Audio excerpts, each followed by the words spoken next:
Pada tahun 2016, Uskup Keuskupan Agung Medan menerbitkan SK Tim Penerjemah Deuterokanonika Bahasa Simalungun. Setelah SK diterbitkan, selanjutnya tim mulai bekerja. Dalam perjalanan, tepatnya pada tahun 2018, Komisi menyadari bahwa umat yang ada di daerah Pakpak juga ternyata belum memiliki kitab suci yang dilengkapi dengan Deuterokanonika. Kitab suci yang dipakai oleh umat adalah kitab suci milik Gereja Kristen Pakpak Dairi, dan untuk mendapatkan kitab suci ini pun tidak mudah. Mereka memang tidak bersuara secara vokal untuk ini, tapi mereka juga tentu merindukan kehadiran kitab suci dalam bahasa Pakpak. Dan sehubungan dengan ini, kami sebagai komisi harus peka. Kitab-kitab Deuterokanonika itu sungguh sangat kaya maknanya. Bila tidak tersedia dalam bahasa Pakpak, maka menjadi kurang dikenal. Memang ada pertimbangan mengingat penggunanya nanti tidak begitu banyak, padahal biaya penerjemahannya sangat besar. Tetapi komisi memutuskan bahwa hal ini tidak boleh menghambat karena kelompok kecil juga berhak untuk diperhatikan. Apalagi di Keuskupan Agung Medan ini, paroki inilah paroki yang masih sangat memperjuangkan agar bahasa Pakpak itu tetap digunakan dalam liturgi. Pelayanan di paroki Santa Lucia Pakpak Barat itu memang akan sedikit terganggu bila sarana-sarana pewartaannya tidak tersedia dalam bahasa Pakpak. Pakpak Barat itu masih kental dengan bahasa Pakpak. Kebetulan saya menjadi pastor paroki pertama yang melayani di Pakpak Barat. Demi semakin maksimalnya pelayanan, kami menyediakan sarana-sarana dalam bahasa Pakpak. Misalnya pesalmen atau mazmur tanggapan dalam bahasa Pakpak, juga termasuk buku bacaan liturgi dalam bahasa Pakpak. Nah, ini bukunya. Secara khusus bacaan yang dikutip dari kitab Deuterokanonika yang sampai sekarang memang belum ada di dalam bahasa Pakpak.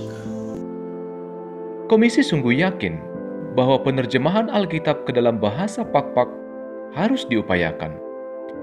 Apalagi kitab-kitab Deuterokanonika itu sungguh sangat kaya maknanya.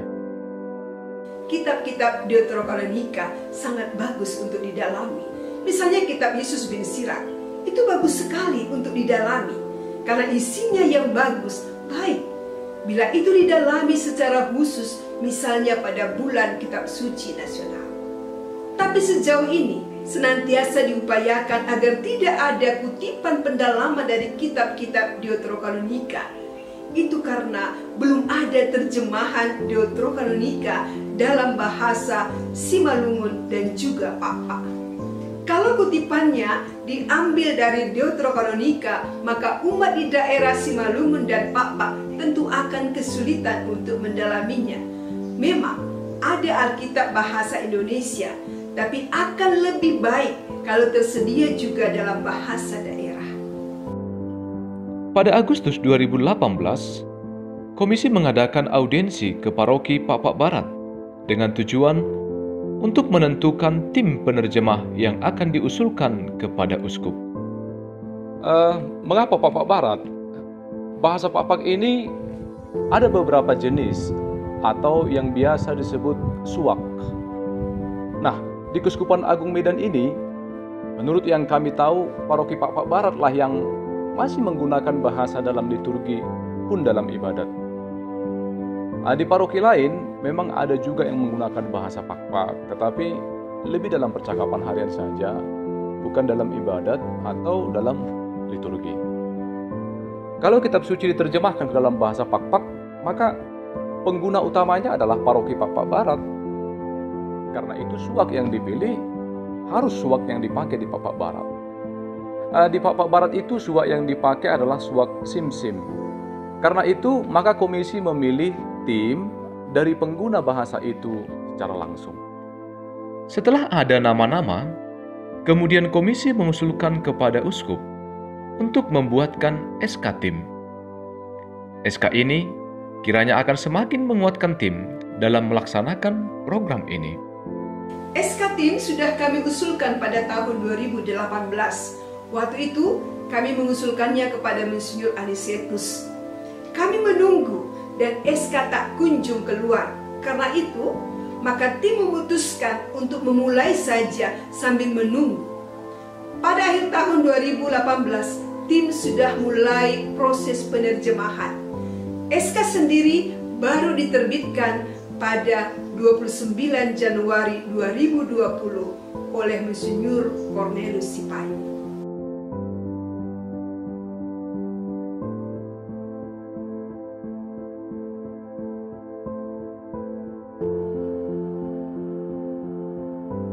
Penerjemahan ke dalam bahasa Pakpak pada akhirnya dimulai pada akhir tahun 2018. Persisnya pada November 2018. Proyek besar itu dimulai.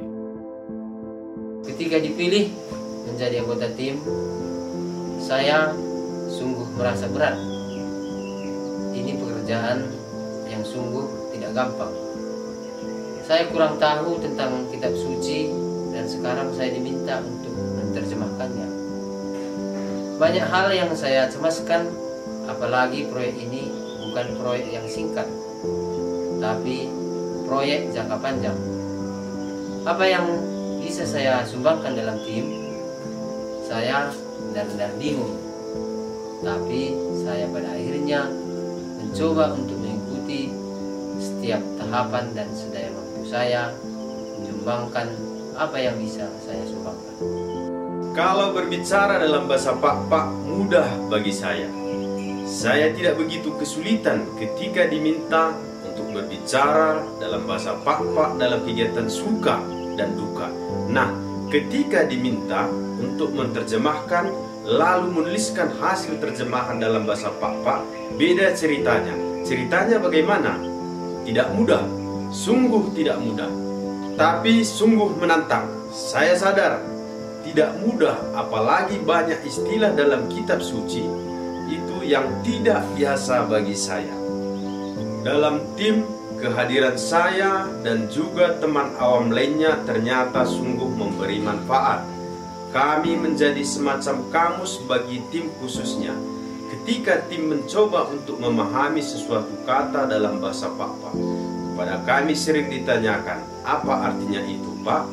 Dan itulah yang coba kami jelaskan. Selain memang kami juga ikut terlibat menerjemahkan naskah. Sebenarnya saya bukan orang Pakpak, saya orang Toba. Tapi sejak 2010, ketika pertama kali tiba di tempat ini karena tugas, saya telah berusaha belajar bahasa Pakpak. Namun demikian, ketika terpilih menjadi bagian dari tim penerjemahan ini, saya ada juga kekhawatiran. Saya khawatir kalau nanti nuansa bahasa Pakpak saya karena berlatar belakang Toba mungkin mempengaruhi mutu terjemahan. Tapi karena dalam tim juga ada teman-teman yang sungguh merupakan orang Pakpak asli, maka saya menjadi percaya diri. Mereka kiranya bisa mengoreksi saya bila terjadi di sana sini kekurang tepatan dari terjemahan yang saya coba beri. Melelahkan, sungguh melelahkan. Apalagi ketika mulai mengejar target penyelesaian pada masa COVID-19 lalu. Berkali-kali menjadi kurang tidur. Setelah selesai terjemahan, saya benar-benar merasa lega. Untuk saya, sesuatu pekerjaan yang dikerjakan dengan sebuah tenaga, bila sudah selesai dan hasilnya baik, itu akan sungguh menyenangkan. Bagi saya, menerjemahkan itu berarti kembali menggunakan bahasa ibu saya. Dan ternyata bahasa yang namanya bahasa itu, kalau sudah lama tidak kita pakai, banyak yang menjadi lupa, bahkan hilang dari memori kita, dari ingatan kita. Jadi ikut menjadi bagian dari tim penerjemah, selain ikut menyelesaikan terjemahan itu, juga menjadi kesempatan bagi saya untuk mengingat kembali, merefresh bahasa ibu saya, yakni bahasa Pak-Pak. Masalah yang dialami dalam proses penerjemahan Deuterokanonika memang harus diakui cukup kompleks. Ada masalah tentang penulisan, ada juga masalah tentang kurangnya pemahaman akan konteks kisah yang diterjemahkan. Kalau kita perhatikan, bahasa Indonesia sendiri pun ada kalanya kurang dipahami dengan baik. Ada lagi keterbatasan dalam bahasa target terjemahan. Jadi memang bukan hanya satu saja masalahnya. Tapi syukurlah setiap masalah itu bisa diatasi dengan upaya dan terus berupaya. Dengan kerjasama antara tim sangat mendukung untuk mencapai suatu kesepakatan. Jadi di balik hasil yang sudah ada, diakui banyak upaya dan kerja keras yang sudah dilakukan oleh tim. Penerjemahan Deuterokanonika Pak-Pak dilaksanakan di paroki Pak-Pak Barat. Pada awalnya, proses yang ditempuh adalah setelah menerjemahkan secara pribadi, kemudian tim mengadakan pertemuan untuk mengoreksi naskah yang sudah diterjemahkan 2 kali dalam sebulan, yakni mulai Kamis malam sampai dengan Sabtu siang. Hal demikian berlangsung sampai awal tahun 2020. Saya memang tidak terlibat secara langsung dalam penerjemahan naskah kitab suci ini. Tetapi saya sungguh mengikuti proses, karena kebetulan memang penerjemahan itu dilaksanakan di paroki Pak-Pak Barat. Tim bertemu di tempat ini dalam rangka penerjemahan. Saya juga sadar betul bahwa yang sedang diterjemahkan itu adalah buku yang nantinya dipakai di paroki ini. Artinya setelah kitab suci ini ada, selanjutnya paroki inilah yang bertugas untuk memperkenalkan itu kepada umum. Kadang-kadang saya mengikuti proses, pikir-pikir sambil belajar tentang bahasa Pak-Pak. Saya bisa merasakan betapa lelahnya tim. Beberapa kali saya lihat tim sampai larut malam karena ingin mengejar target. Luar biasa. Usaha yang luar biasa ini pasti akan menghasilkan sesuatu yang juga luar biasa. Pada awal tahun 2020 terjadi COVID-19. Karena COVID-19, ada modifikasi dalam teknis kerja. Sejak ada COVID-19, setelah naskah diterjemahkan, kemudian diberlakukan koreksi silang.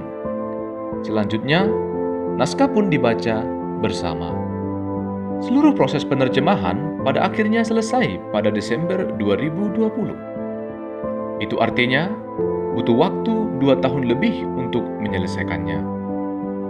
Per Agustus 2020, koreksi silang sudah selesai.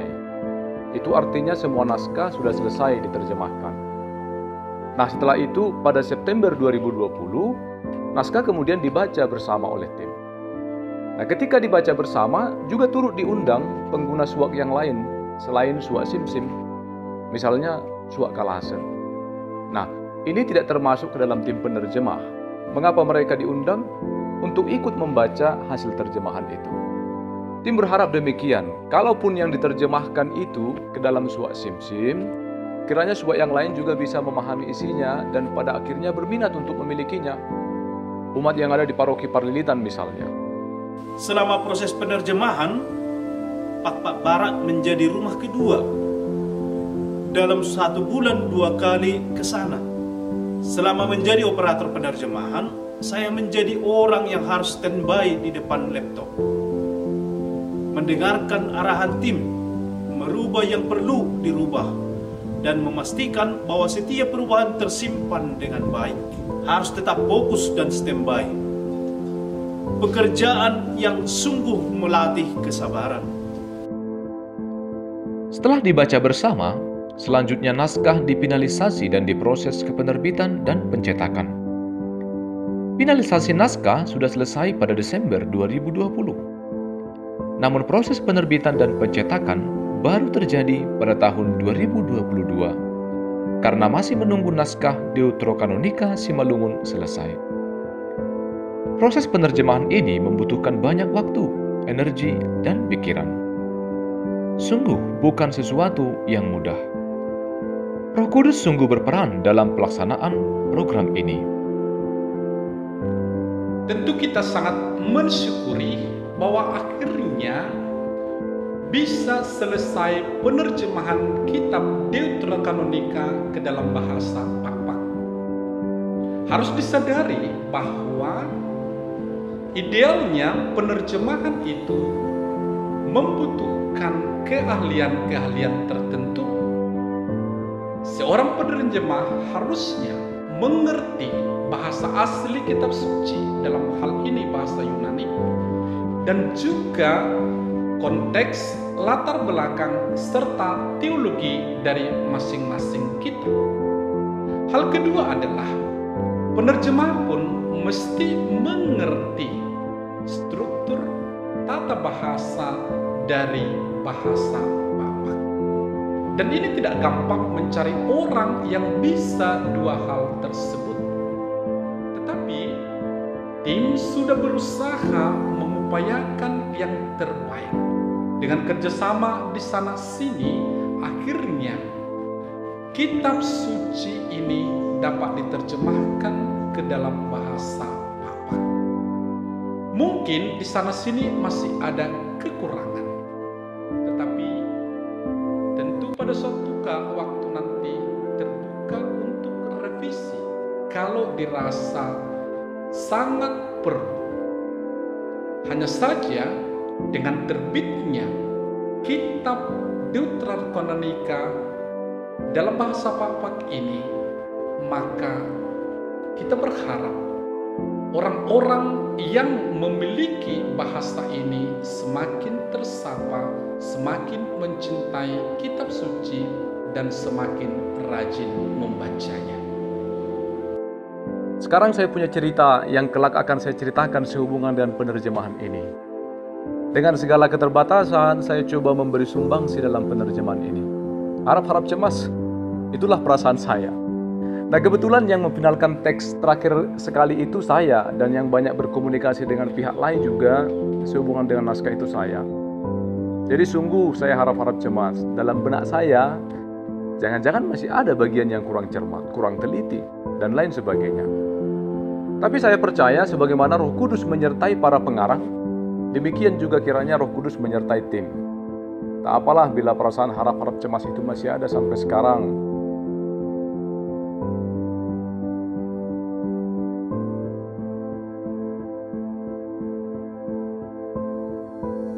Pada tanggal 19 Juli 2022 lalu, pada akhirnya Alkitab Pakpak yang dikirim bersama dengan Alkitab Simalungun sampai ke Siantar dari Jakarta.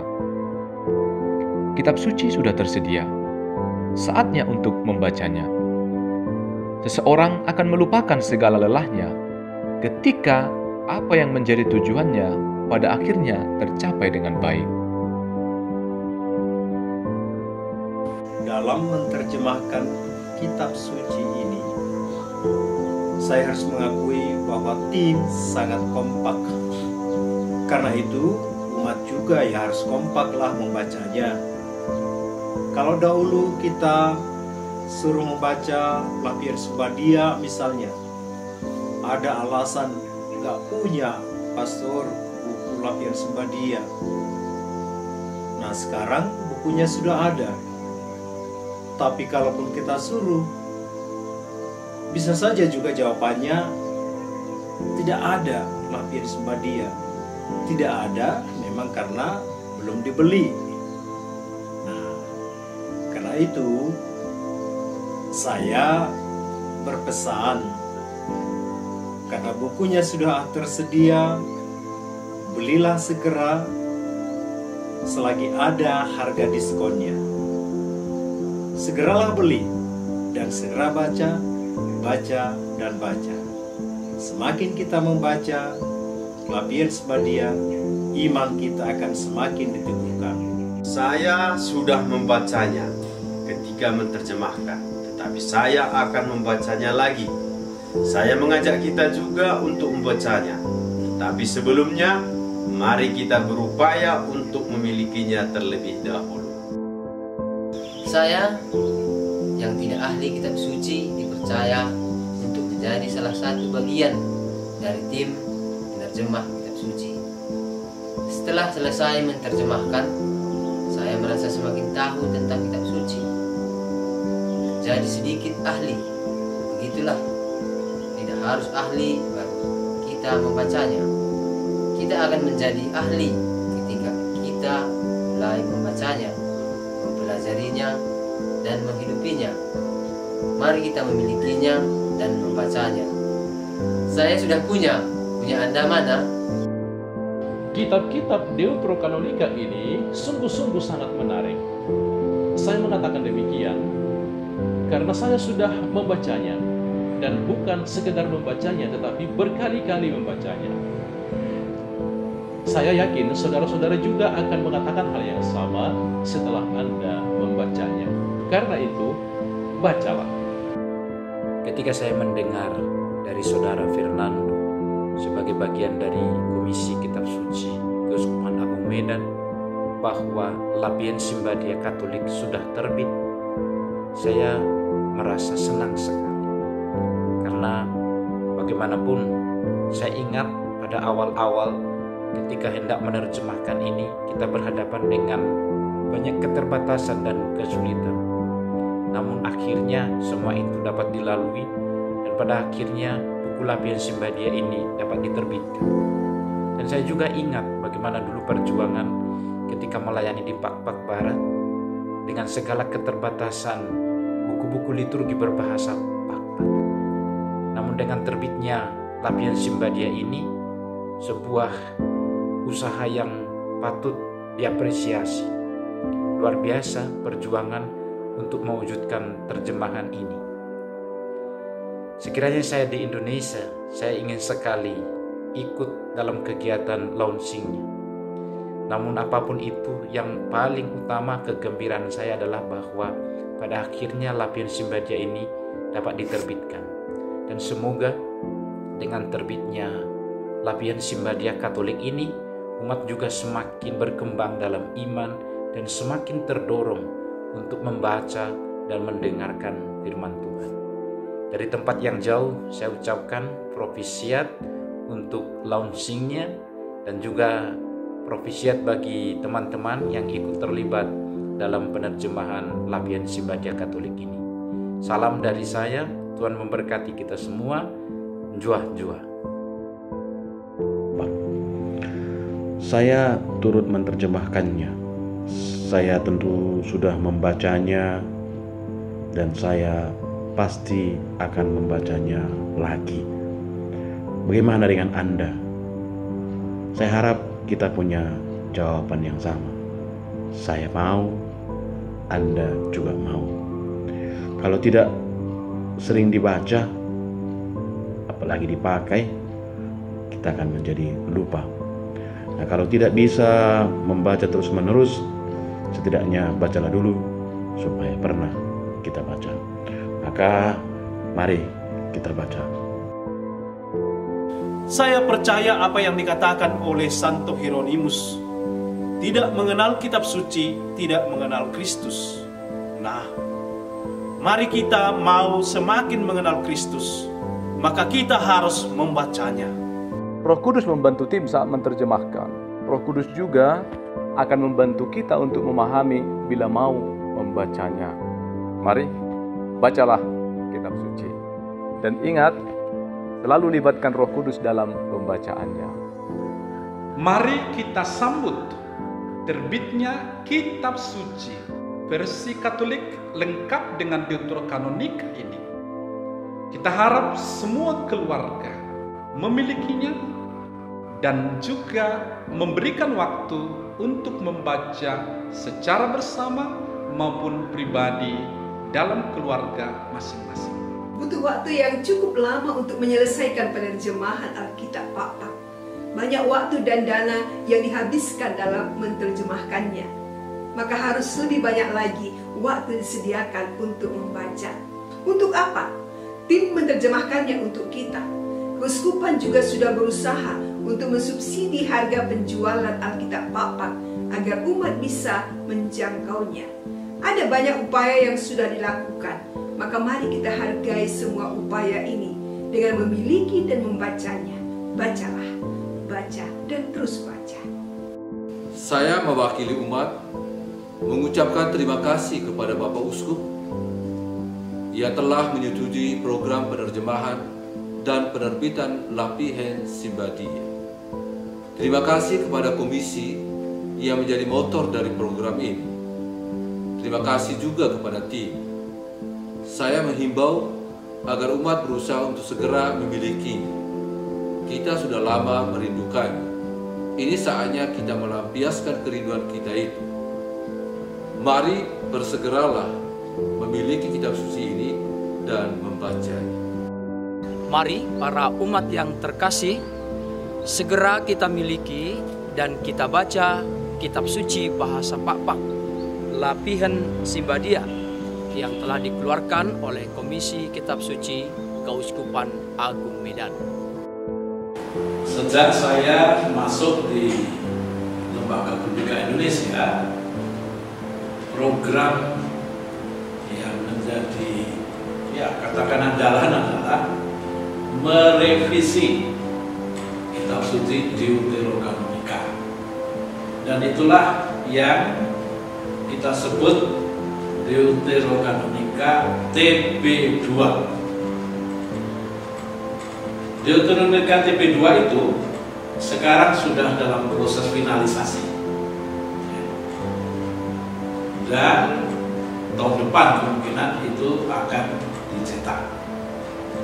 Meski demikian, rupanya Keuskupan Agung Medan dengan Komisi Kitab Sucinya telah berjuang, dan saya pikir inilah yang paling awal mencoba untuk menerjemahkan Deuterokanonika TB2 dalam bahasa daerah, yakni bahasa Pak-Pak dan Simalungun.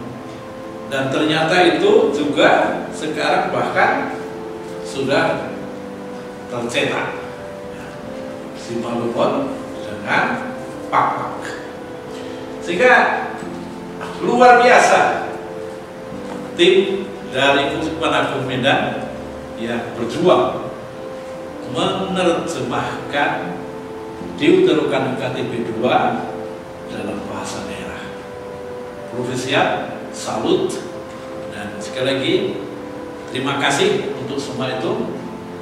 Luar biasa para penerjemah tim ini. Meskipun di sana sini banyak kesulitan yang dialami oleh tim penerjemah, toh semuanya bisa dilalui.